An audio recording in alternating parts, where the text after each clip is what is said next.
Hi, I'm Gina-R-Farrar, reinvention coach, creator and host of Feminine Roadmap podcast, and leader of this amazing global community of women. If you are approaching midlife or are already in the thick of it, welcome home. Please grab a cup of something wonderful and join me for some real talk, practical strategies, and a big dose of sisterhood. I am so glad you're here.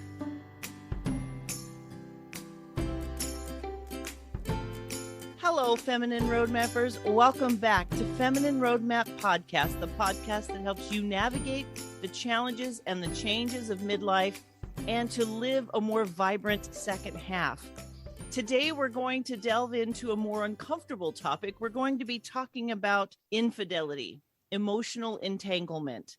And my guest, Dr. Michael-Tobin, is going to be using infidelity, an amorous emotional attachment, as an opportunity to understand marriage. Now, I've heard a lot through my email pitches that marriage is a struggle in midlife. And I thought this was a worthy conversation to think about, what do we do when infidelity happens? What it is, how we handle it. Can it be overcome? Can we get through this and heal marriages?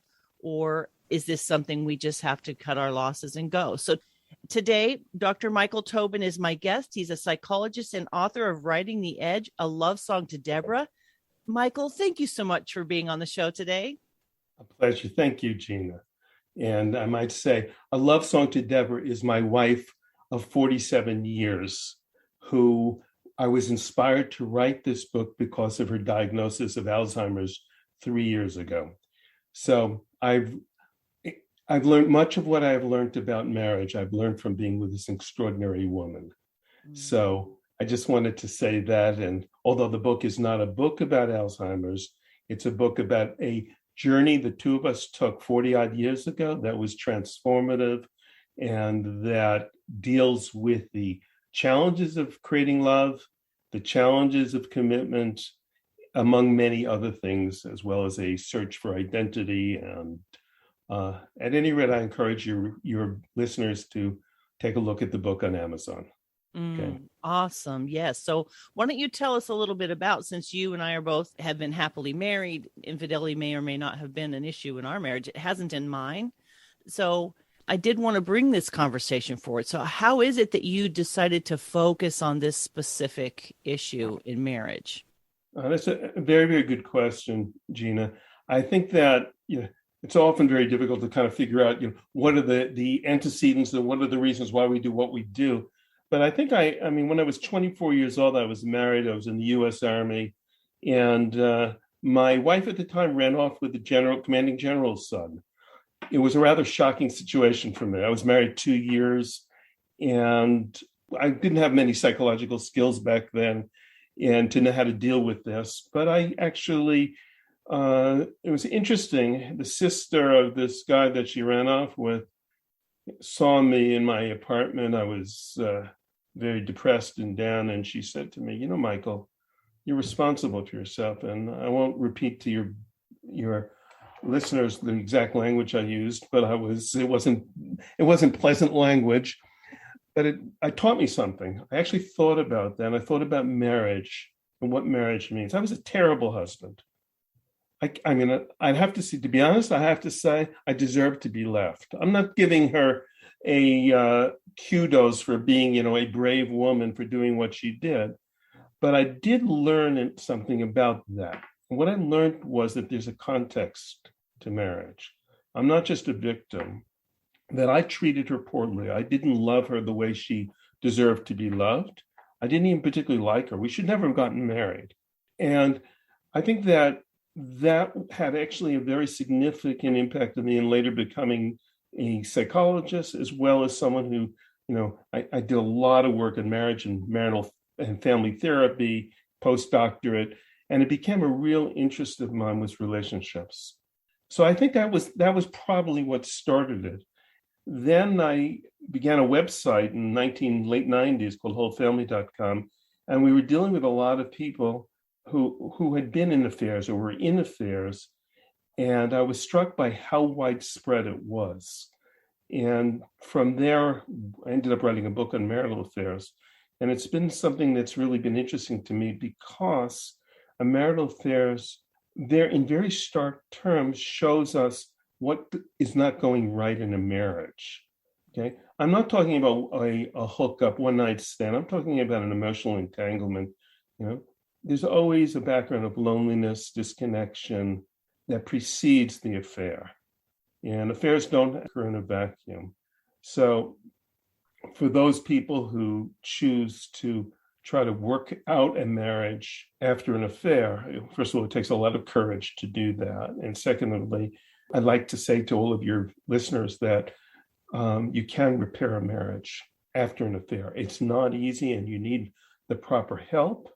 And it takes a tremendous amount of honesty and a lot of forgiveness and a lot of responsibility on each person's part. But a marriage can grow from such a major blow like this. Mm. Are we finding that there are higher numbers of infidelity in the midlife age group? It's interesting. I'm not currently up to date on all the statistics, although I read something recently about a phenomenon in some retirement village in Florida of people in their 60s and 70s where affairs were rampant. That I don't know if you saw something about this. It made some press about it. And I said, well, part of me was like, I'm not surprised. And secondly, I said, it's so sad.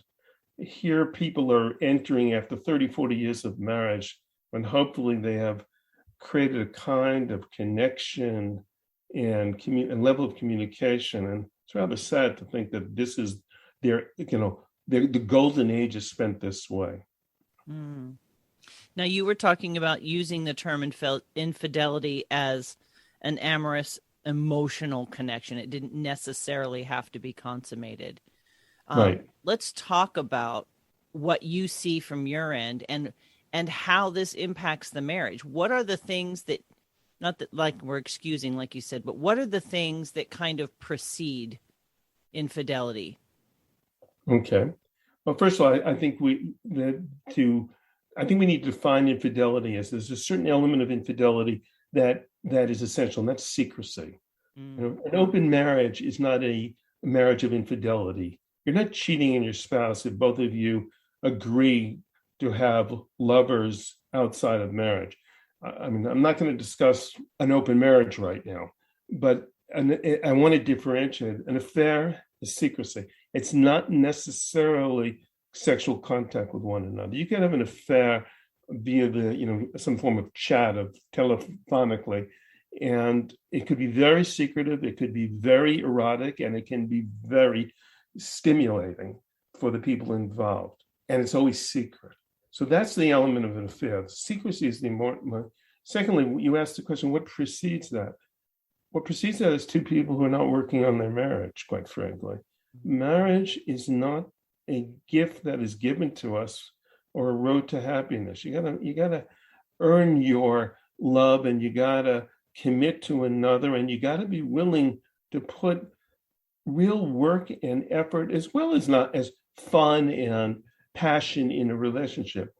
But that is something that you create. It's not something that's given to you on a silver platter. And I think a lot of people get married thinking that somehow their needs will get met automatically, that the other person will just, understand them, will love them, will be available to them as he or she needs the other. Well, that's a lot of baloney, okay? Mm-hmm. That's not what marriage, it's not what life is, If I said to somebody, you'll become very successful in your career by doing nothing, everyone would say you're an idiot, you're a moron. So why is it any different in marriage, okay? You get the goodies because you put in the work and the effort. And I sometimes, before my wife was diagnosed with Alzheimer's and we have these extraordinary moments together, those moments were built on years and years and years of connecting, conflict at times, working things through, understanding that I'm married to another person. I'm not married to myself, and she's in this with me, which means that I have to make space for her and she has to make space for me. And I think that people don't realize in marriage. I guess we're by nature kind of selfish. So That's so interesting that you say that, because I've been a makeup artist as well for over 30 years. And so I've done innumerable brides, right? And the one thing I tell them is you have to choose your partner daily, because you're two people from two families with two completely different cultures. I'm not talking nationality. I'm talking like the way a family does things, like, the way they think, the way they talk, the way they do holidays or don't do holidays or whatever, their attitude about children. Like, these are two complete strangers, really. Right. And I think, and correct me if I'm wrong, for a lot of people, marriage flips a switch. Like, the way they date and the way they're married is often different because they have ideas about what marriage is. And I think that is where the rubber meets the road with marriage, is figuring out what they believe, what you believe, and trying to not have two roads. Right. First of all, I love what you're saying and what you said and how you articulated it. I was really right on. I've often said about marriage, it's a cross-cultural experience. Even if you grew up on the same block, mm-hmm. and you're the same religion, and you went to the same church or synagogue or whatever you went to, and everything about your lifestyle is similar, but guess what? The culture of your family is not the culture of your partner's family. You got to learn the other person. Something actually, did you see the movie Avatar? I did not. Okay, it's a kind of a sci-fi movie from 2009, 2010. Yeah, I love that movie, and I'll tell you why. It really struck me. It had like a really kind of, epiphany after I saw this movie. The Na'vi, those are the people that live on the island of Pandora, and when they fall in love, they never say "I love you." They say "I see you." And when they say to one another, "I see you," they mate for life obviously in a monogamous relationship forever. And I was thinking about that because there's something about that to me captures the essence of what marriage could be and often is not. Is this need to see and be seen, that you have a partner who you go through life together. You're on this crazy journey that we are, thrust into, with its challenges and its joys and its disappointments and frustrations, et cetera, and illnesses and what have you. And there's something about going through that and then looking at your partner and say, "I see you," and feeling seen. And I'm not a, what should I say? I'm not a soap opera-ish kind of personality at all.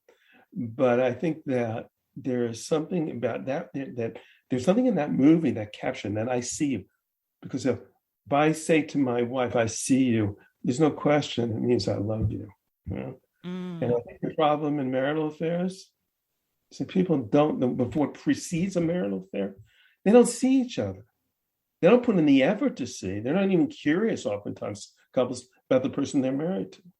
Because most of the time you see with people prior to a marital affair, they're thinking about what they're missing, what they need, not what the other one needs. Think, what is it? I don't get this. I don't get that. He's not there for me. She's not there for me. She doesn't do this. She doesn't blah, blah, blah. It's a very rare person who asks, "Okay, what is it that I'm responsible for here?"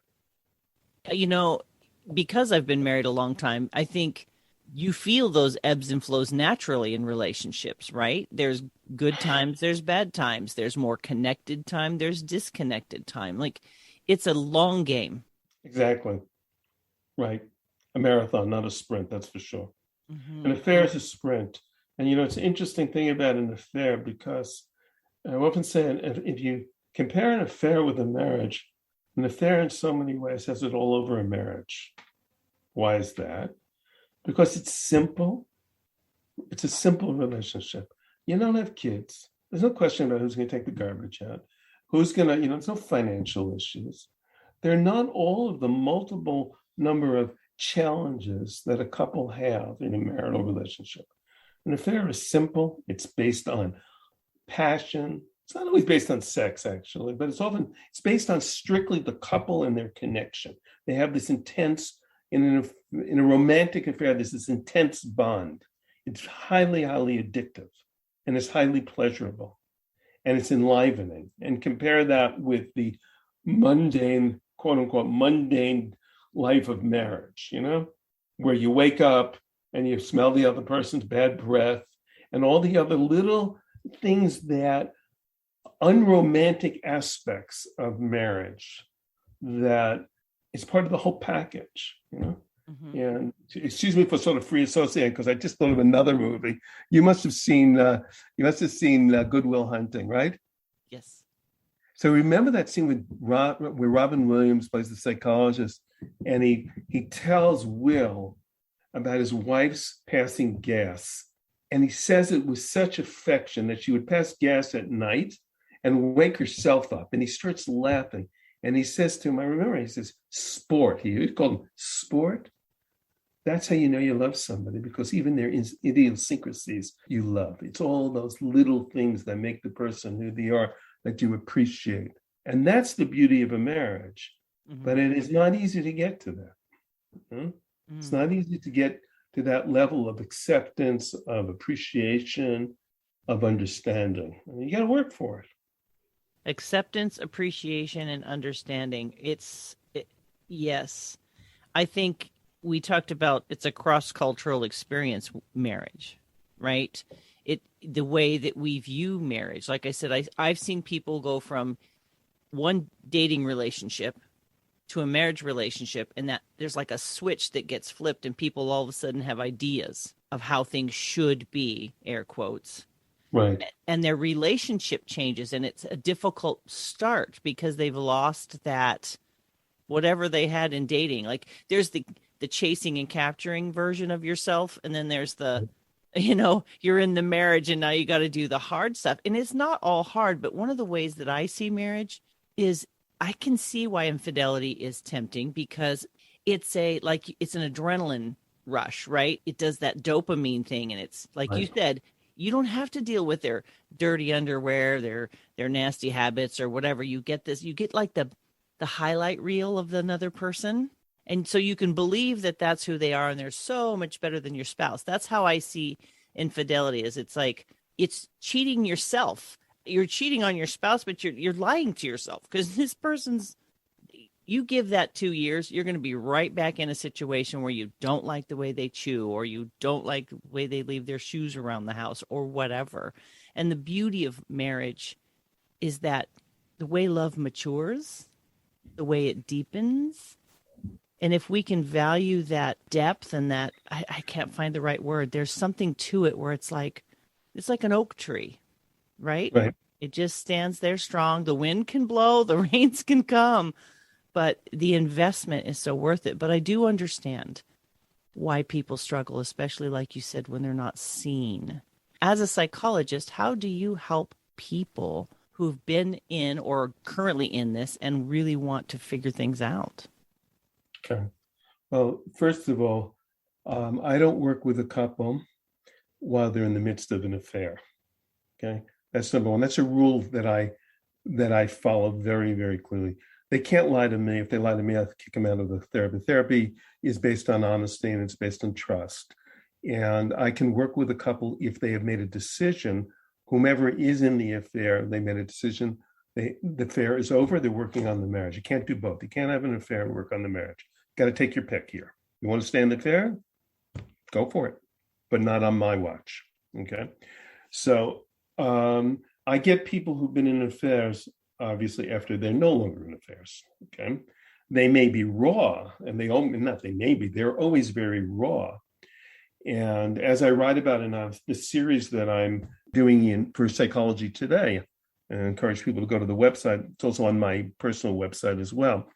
I have a composite character that I'm using based on my own caseload, a composite situation of a couple who have chosen to go into therapy.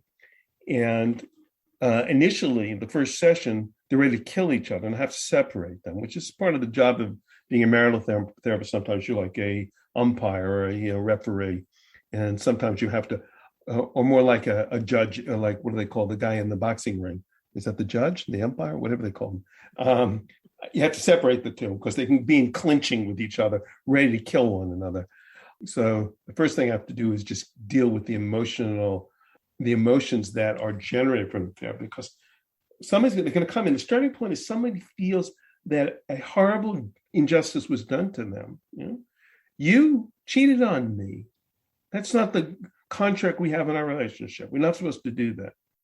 And the other person might counter, like I write about in this, cheating, you've been cheating on me. Maybe it wasn't with another woman, but you've been cheating. You haven't been here. You haven't been involved in the family. You've been involved in what your interests are. You've been having an affair with other things. Okay. You don't like the sex part of it, but you've been a distant, uninvolved spouse and parent. So you begin to deal, the starting point is the rage and the hurt. And then it's a slow process, because this thing there are no quick fixes here, of getting beyond the raw emotions to trying to taking a deeper dive into where did this relationship go wrong? Because no one gets married to have an affair. I never heard such a thing. Never in any ceremony in a church or any religious, or let's just say, they mention, and have our affairs or have our open marriage. That nobody has that idea. So I found it fascinating also that in our very, very secular world that we live in, I don't care, take the most unreligious couple who have no concept of, let's say, a religious commitment of fidelity. They're furious if their spouse cheats them. There's something hardwired here, and I think in us, we can't abide this. There's something about marriage that we come in with a certain expectation of trust, and when we break that trust, it kills us. It absolutely kills us. So that's the piece that we have to get through, because they have to repair something that is very difficult to repair, which is broken trust. And then they have to is the marriage worth staying in? I've had successes, and I consider success if they choose never to have an affair and get divorced. It's more of a success than the loss of integrity that comes from infidelity. So obviously I want to see a couple stay together. That's my primary goal, to keep people married, but married well, not married poorly. So there's something else you said, I wanted to relate to, which is in marital therapy, we talked about something that you just talked about before, which is the contract.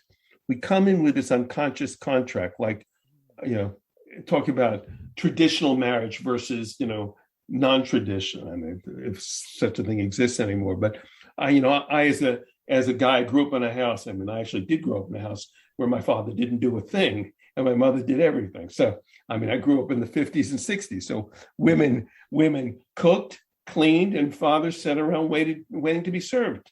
Okay, so let's just say the guy comes in with that expectation, and the woman, she didn't have an expectation like that. She doesn't have a contract that says, I'm going to serve you. Hello? There are multiple situations like that have to be worked out. Yeah, it's really interesting to watch people shift. Sometimes, and maybe you can comment on this, people go into marriage with the intent to not repeat history. They're coming into it from their culture going, I don't like the way my family did marriage and I want to do something different, which is a whole different set of expectations, isn't it? 100%. And I think that, I often have said to people I've worked with over the years that, either you learn what to do or you learn what not to do from your families of origin.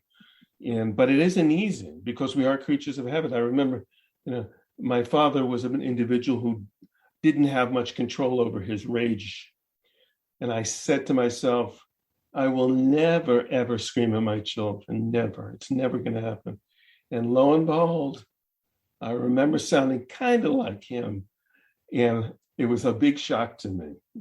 As I said, there are no free lunches in life. We have to work on these things. We've been programmed to act in certain ways, and we have to deprogram ourselves. So that brain science comes into play on both sides of it, right? Like, we're conditioned.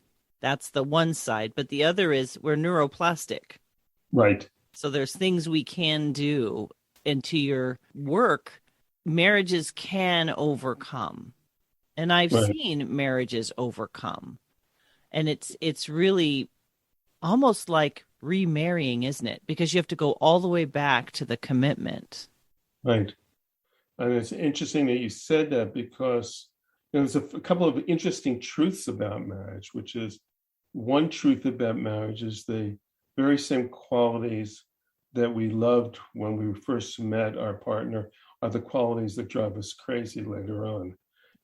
Like I love her spontaneity. Well, her spontaneity now becomes, flightiness, not being careful with money or what have you. The other thing is that we are constantly recreating marriages because the marriage, well, now I have a very different kind of marriage because I'm in much more of an unexpected caretaking role with my wife that I never ever believed I would have. But that's also part of the journey of marriage, which is a new challenge, which is to love a woman, who is not the same person who I fell in love with. So in every stage we have, in some cases, if children come along, it changes the dynamics significantly, or illness or loss or what have you. And we need to be highly adaptable to be in a long-term relationship. Adaptable. That is a key word, because we talked about at the beginning how you have you're virtual strangers because of that cultural background. Even if you've known the family, it's not the same as living in the same house and making decisions based on your belief system about marriage. Right. I think that's where premarital counseling can help kind of start the conversation, Right. But it's interesting because we do have an ongoing dialogue, an ongoing growing at different rates, right? We're at different places. Sometimes we're on the same kind of path. Sometimes one decides I don't want to grow anymore and the other one's growing, or vice versa. And so it's always in flux, marriage, Right. in terms of the two people living individually as well as trying to do something together. And I feel like infidelity in my mind is a word picture. It's like it's like this car is going down the road and somehow the person who commits infidelity is in a sidecar that just kind of veers off the road at some point, Right. It's like It's interesting to use your analogy there about two cars going down the road. First of all, and as you said before, if people are growing at different rates in a marriage, personally, that's a big, big stress on a relationship. It really is, because at one point you were in tune with one another. You were driving in a parallel or way at the same speed. You were moving through life, and then periodically you're turning to one another and discussing your journey. But nobody is too far ahead of the other. Okay. As opposed to what happens when, let's just say, some person gets stuck and the other's moving forward. That's a tough one. It really is, because, you started a relationship with a partner and fast forward 10 years and you don't have your partner. Now, can the other catch up? Because you don't want to say to one party, slow down and stop growing so the other one can catch up. That doesn't work. It really doesn't work.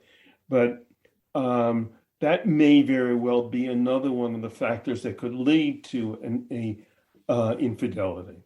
Now, I mean, if that were the case, I would say to the person, if he or she were my clients in therapy, I would say, if your partner is no longer your partner, and you don't think that your partner can ever be your partner, you need to ask yourself some questions, because an affair won't solve that problem.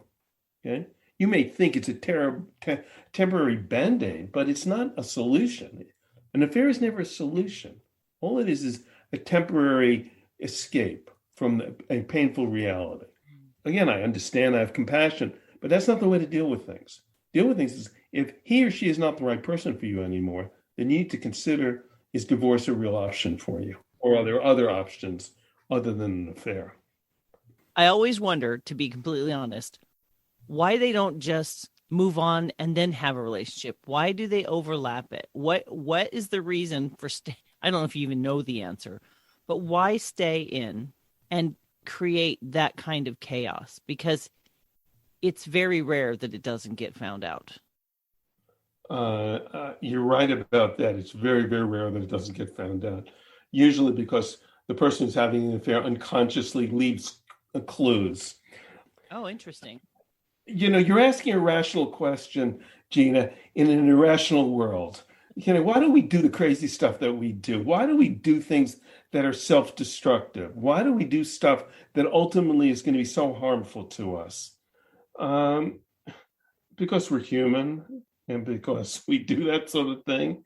And it's certainly not rational. But then again, someone who's in a lot of pain and is suffering and is lonely is not necessarily thinking that clearly. They're emotionally very vulnerable to the attention of someone else.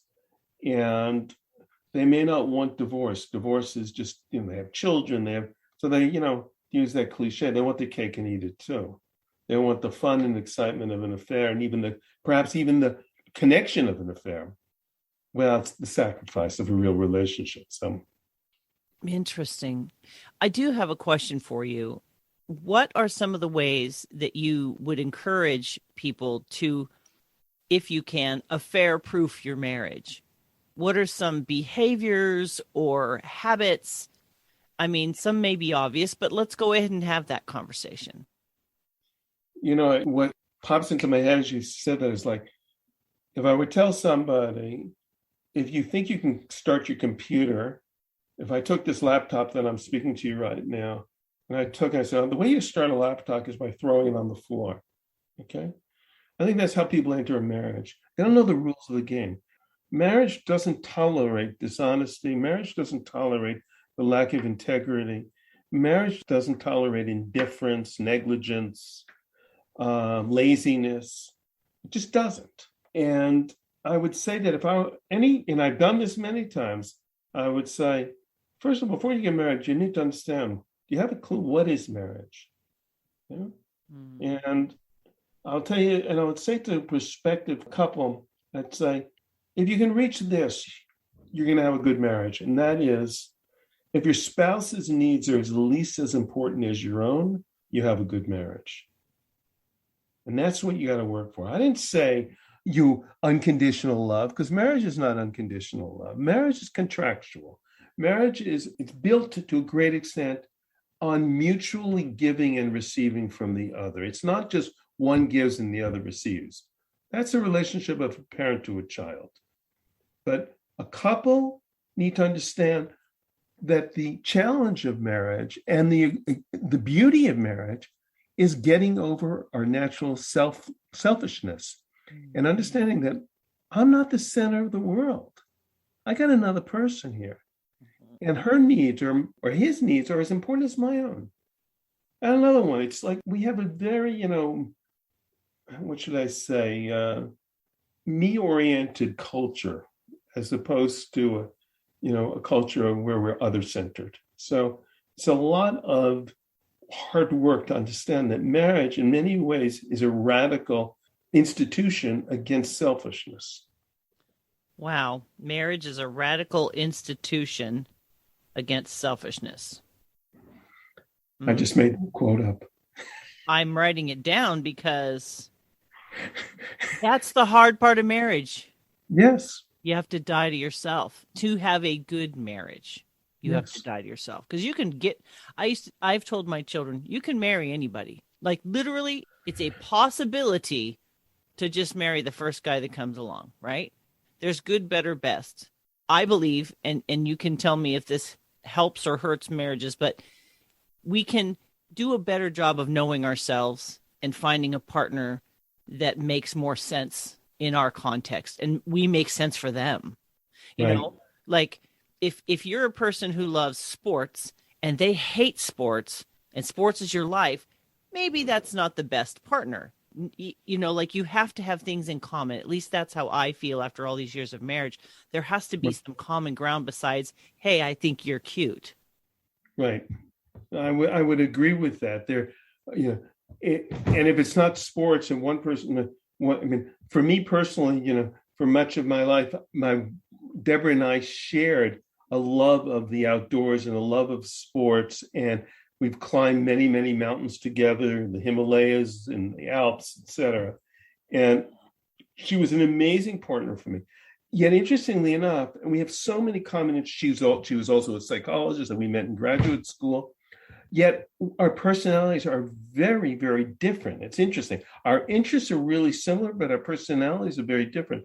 When I met her, I had a car with 4 bald tires and I was $10,000 in debt.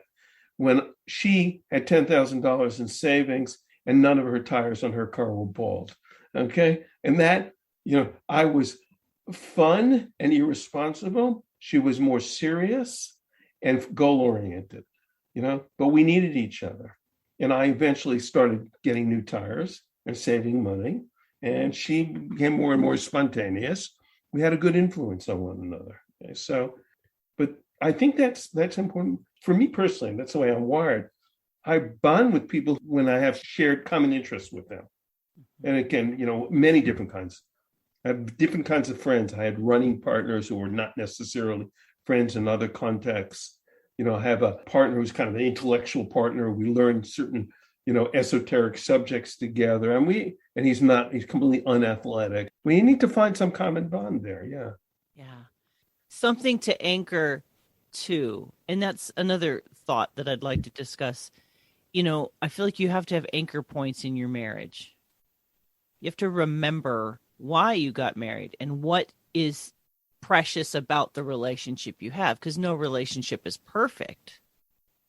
But aside from my caveat, we talked about caveats before we started, but my caveat is if there's abuse, emotional, physical, anything, that's an immediate get out. Like I'm talking about normal, quasi-healthy relationships aside from abuse, finding what are those things that are salvageable and important. What can you build on? I guess is what I'm trying to say. Mm-hmm. I feel like that's an ongoing conversation the longer marriage goes. Right. It's interesting. I mean, I think I'm very fortunate because Deborah kept a chronicle of our lives together, a photographic chronicle and a video chronicle, especially as our children, from birth of our children, we have 4 children together. And so I look oftentimes with her now as well to try to, talking about anchor her with some memory as well. These are memories that she has saved for us.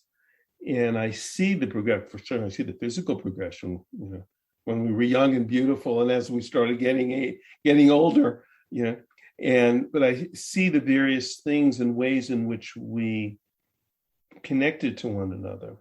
And there are, multiple iterations of our lives together. And that's something very special and beautiful. And I think appreciating that, especially in these transitional seasons like midlife, when there's a lot of transition going on. Right. Right? Like our children, they're transitioning. Sometimes jobs are transitioning. There's a transition in our roles a lot of the time, especially as women. If we've been the main kind of nurturer of our children, and as they pull back, I think sometimes the marriage maybe has starved a little bit on behalf of the children. Not the children caused it, but do you know what I mean? Like there's a lot of complexity to life in general, but midlife feels very, very complex. You hit on an important point, and I think it's an important point about how you save and transform a marriage. In other words, one of the things that we did, we made it kind of institutionalized in our relationship, was that we didn't make time for one another away from kids. In other words, we also would go for 2-3 days on vacation, and we'd have people taking care of the children. We did that on a fairly regular basis. And it was an absolute anchor for our relationship. And, it's interesting. And I would say that Deborah, I've been very blessed to have a very loving relationship, not perfect, but loving and blessed. Mm-hmm. But it was very interesting because our lives were so busy. We were building up practices, and I had also started a business and doing all sorts of different things. And Deborah was, very highly, busy individual. We would go away. In the first 4 or 5 hours, we'd always fight.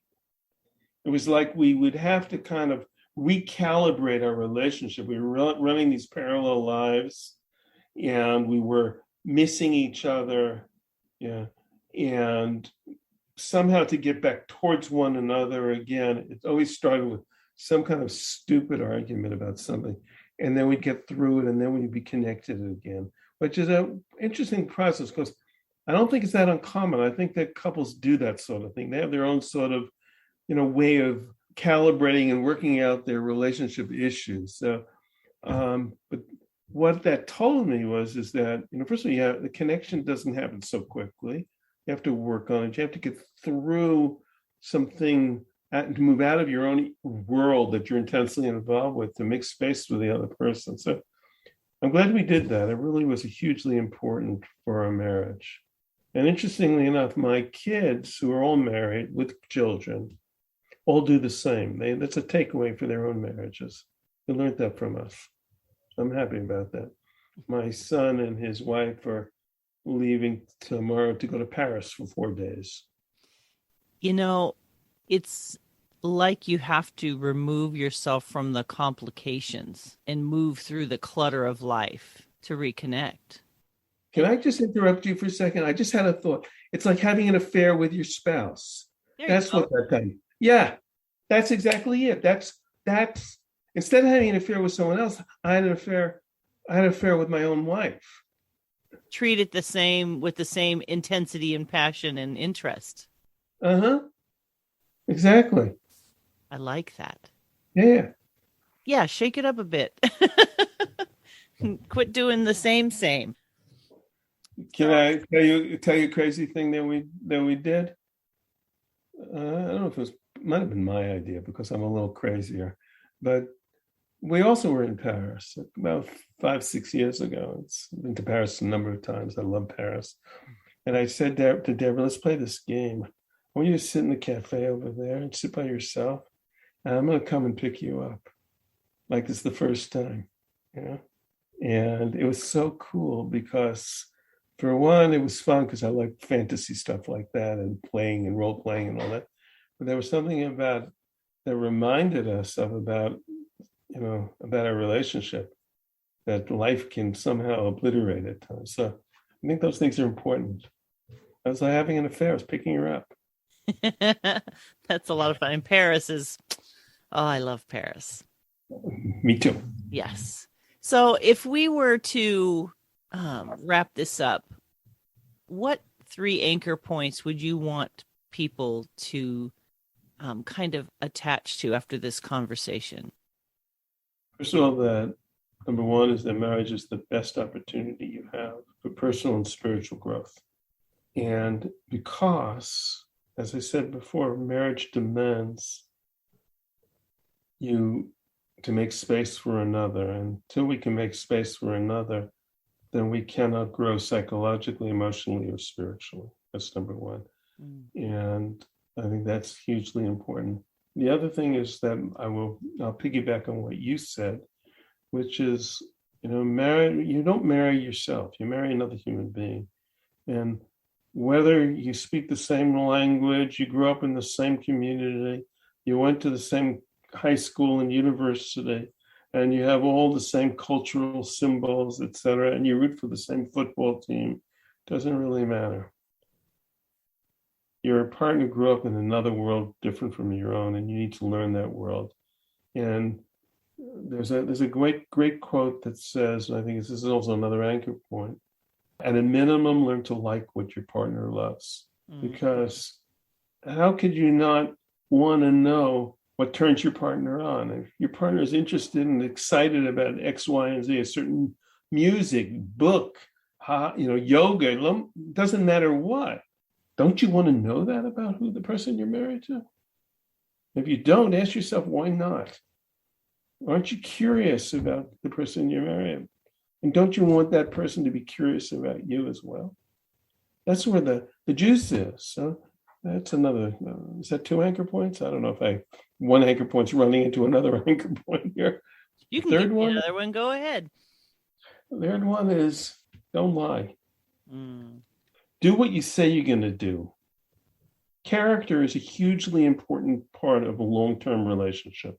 If you don't respect the other person because their character's not good, that's a shot to the heart for a marriage. Because the thing about long-term marriage, your partner has the goods on you, and you have the goods on your partner. You know whether they're lying, whether they're BSing, you know it. So who are you fooling yourself? Okay. So he's your mirror for you. She's your mirror for you. Yeah? And you know each other, and you can kill each other or you can help each other grow. Okay. That's the choice that we're always faced with here. Somebody said, what marriage is your greatest opportunity, your worst nightmare. Oh my gosh, that's a great way of putting it. But you know what's the kicker about that? Is half the time it's your own response. Like, we're 100% responsible, but a lot of the times we create our own nightmare because of our own inabilities or lack of initiative or lack of willingness. Right. You know, it's not a one-way street. There's two things happening at all times. And so Right. those are great anchor points. Marriage is the best opportunity you have for emotional and spiritual growth. Oh my goodness. Absolutely so true. And to be fair, you also have to add, and your worst, potentially worst nightmare. Yes, right. Like I said to my daughters, good, better, best. You could marry anybody, but I wouldn't advise it. It's like, it's interesting because my oldest daughter, was struggling with this guy that she was going to marry. I liked him a lot, but he had he had certain issues that he needed to polish himself a bit. And she was complaining, and I said, listen, dear, you got a choice here. One choice is stop whining about this and either decide to go with him with his shortcomings and make it work. So at any rate, that was 15 years ago. And on their wedding, they had something embroidered that goes on the wall, which says, make it work. And they have carried that through their 15 years of marriage, and they have a beautiful marriage. They really do. Because and it's not been simple. They've had their struggles, but they made it work because they're working on it. I think that's the key, though. It's a decision. It's a commitment. That's the point. Right. Right. It's exactly. not like buying a house that you move into. You still have to put in furniture and paint the walls and do occasional work. Like there is no plug and play to marriage. There just isn't. Wow. I like that. So you're also quotable, Gina. I like that.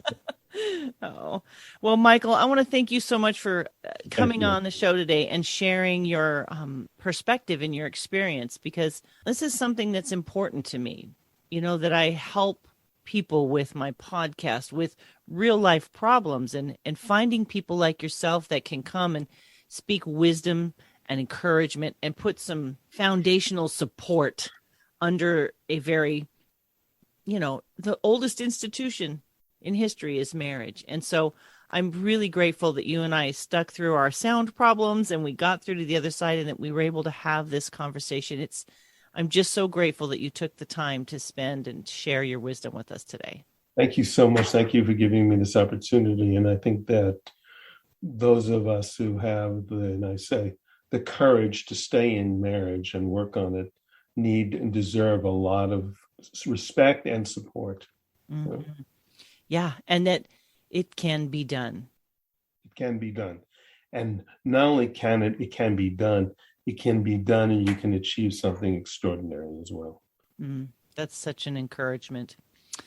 Today, friends, I've been speaking with Dr. Michael-Tobin. He's a psychologist and author of Writing the Edge, A Love Song to Deborah.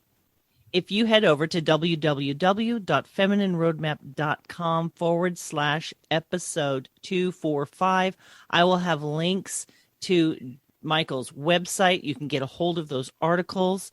If you know someone who needs this encouragement, please share that link and this podcast. You can also join my tribe while you're at my website. I send out periodic encouraging emails. Friends, like Michael said, there's a possibility. There is not just the hope, but the reality that we can build something beautiful, and we can even build something beautiful after it's been broken. There is an ancient Japanese craft. It's like kingitsu or something like that. I should get the right word down. But basically, they take a cracked vase and they heal the cracks with gold. They create another beautiful article from something broken using gold. And I think in marriage, we always have the opportunity to heal our cracks with gold or with clay that's going to crumble. It's our choice. So do the work, my friends. Check out Dr. Michael's book. Check out his website. Read those articles. Let's do the hard work.